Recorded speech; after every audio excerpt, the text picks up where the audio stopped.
Eh bien salut à tous, c'est Quattro. Aujourd'hui on se retrouve pour une nouvelle vidéo. Donc aujourd'hui je vais vous présenter rapidement mon PC. Je l'ai depuis Noël dernier, Noël de 2019. Je vais vous présenter tous les composants. Et en fin de vidéo, il y aura une sorte de petit benchmark donc sur quelques jeux, sur Forza Horizon 4, Fortnite, Trackmania et GTA. Voilà. Donc tout d'abord on va commencer avec le processeur. Donc c'est un AMD Ryzen 5 3600X. Donc il coûte actuellement 221 €. C'était le plus haut Ryzen 5 quand je l'ai acheté. Maintenant il y a 3600 XT qui sont un peu plus avancés. Je vous conseille, si vous avez j'ai décidé de prendre le 3600X histoire d'être un peu mieux que le 3600, mais le 3600 est vraiment super. Si vous cherchez un PC, peu importe le prix, un Ryzen 5 3600 par exemple là, vous voyez à 176 €, il n'y a pas mieux. Ensuite on passe sur la carte graphique. Donc c'est une 1660 Ti, donc c'est de modèle de chez Palit. Donc c'est une très bonne carte graphique. Donc c'est la première que j'ai eue, donc je ne peux pas vraiment avoir de comparaison avec d'autres. Mais donc il y a 6 Go de mémoire en GDDR6. Et donc c'est une carte graphique qui fait tourner les jeux en général en 1080p à 144 fps.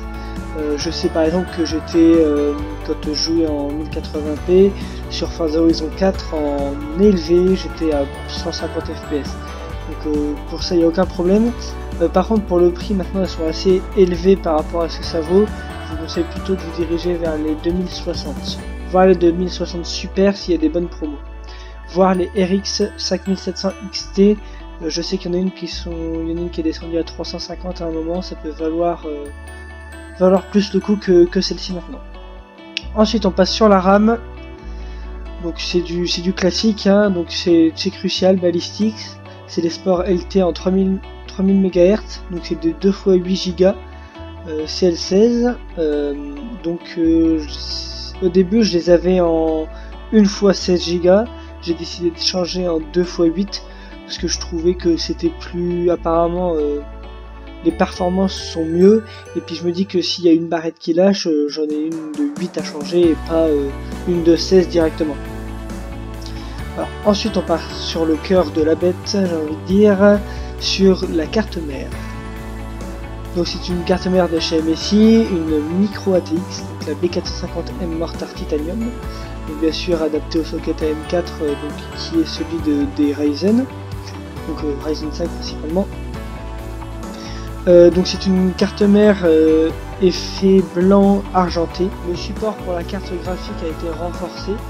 Si je me souviens bien, il est en aluminium. Donc la carte graphique bouge moins et est plus stable.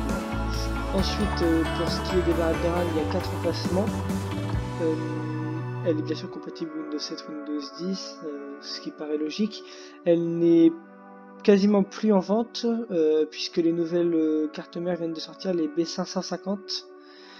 Donc celles-ci sont les anciennes versions, donc elles viennent d'être remplacées par les B550.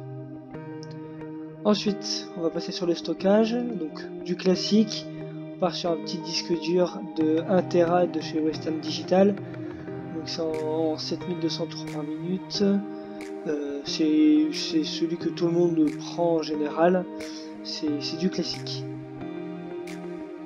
Ensuite, on part sur le SSD, donc c'est ce qui permet d'être rapide dans votre config. C'est vraiment ce qu'il faut. Si vous préférez avoir beaucoup de stockage, je vous conseille pas parce que les prix vont être très élevés. Mais si vous aimez pas forcément si vous n'avez pas besoin d'avoir beaucoup de stockage, prenez un SSD. Par exemple, là, il y a des 480 Go, j'en ai pour 55 € à peu près.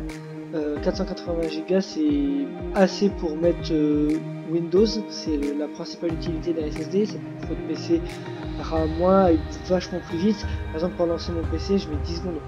Au lieu qu'avec un HDD classique comme le Western Digital, j'aurais peut-être mis une minute. Peut-être pas quand même, mais voilà, vous avez compris. Il y a donc c'est des fréquences plus élevées. Alors après, si vous avez un tout petit peu plus de budget, il y a aussi donc là c'est à 2,5 pouces. Il y a aussi les SSD qui sont à des fréquences bien plus hautes, qui se fixent directement sur la carte mère. C'est les NVMe. Voilà. Si vous avez un peu plus de budget, je vous conseille de partir là-dessus. Par contre, vérifiez bien que votre carte mère possède un slot pour justement pour ces SSD NVMe. Presque pour terminer, l'alimentation. Donc j'ai pris une alimentation de chez Gigabyte, donc c'est une semi-modulaire. C'est une 700 watts, donc 80 plus bronze. Donc c'est pas une grande certification, mais ça fait l'affaire. J'ai décidé de prendre plus que ce qu'il faut parce que là, par exemple, je pense que je dois avoir besoin de 550, peut-être 600 watts. J'ai décidé de prendre autre chose, comme ça le jour où je vais upgrade, mettre par exemple peut-être un water cooling ou quoi que ce soit, je pourrais sans avoir besoin de changer l'alimentation.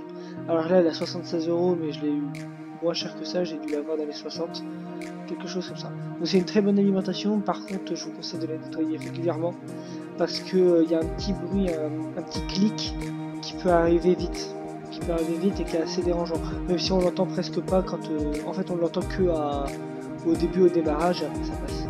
Voilà, c'est juste un tout petit peu dérangeant au départ, et surtout quand le processeur marche pas beaucoup, le PC marche pas beaucoup, voilà, elle fait un peu de bruit, mais c'est pas trop grave.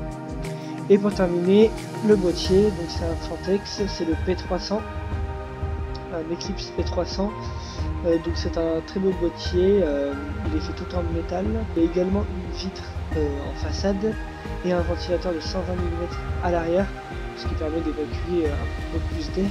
Il est compatible aussi water cooling 240, 280, 120 mm, donc le 120 que au-dessus ou à l'arrière, et en façade vous pouvez mettre un water cooling de 240 ou 280.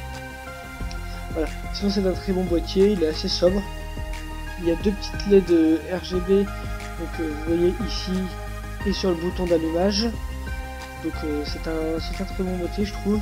Alors après, son inconvénient, c'est que la vitre est assez épaisse, donc la chaleur reste facilement et a tendance à chauffer, ainsi que le boîtier, vu qu'il est fait en métal et qu'il n'y a qu'un seul ventilateur de fourni, il peut vite chauffer. Donc je vous conseille d'avoir des ventilateurs en plus dans le boîtier si vous avez le budget, bien sûr. Voilà. Sur ce, je vous laisse avec la partie benchmark, donc sur Forza Horizon 4, Fortnite, Trackmania et GTA 5, et on se dit à la prochaine. Salut!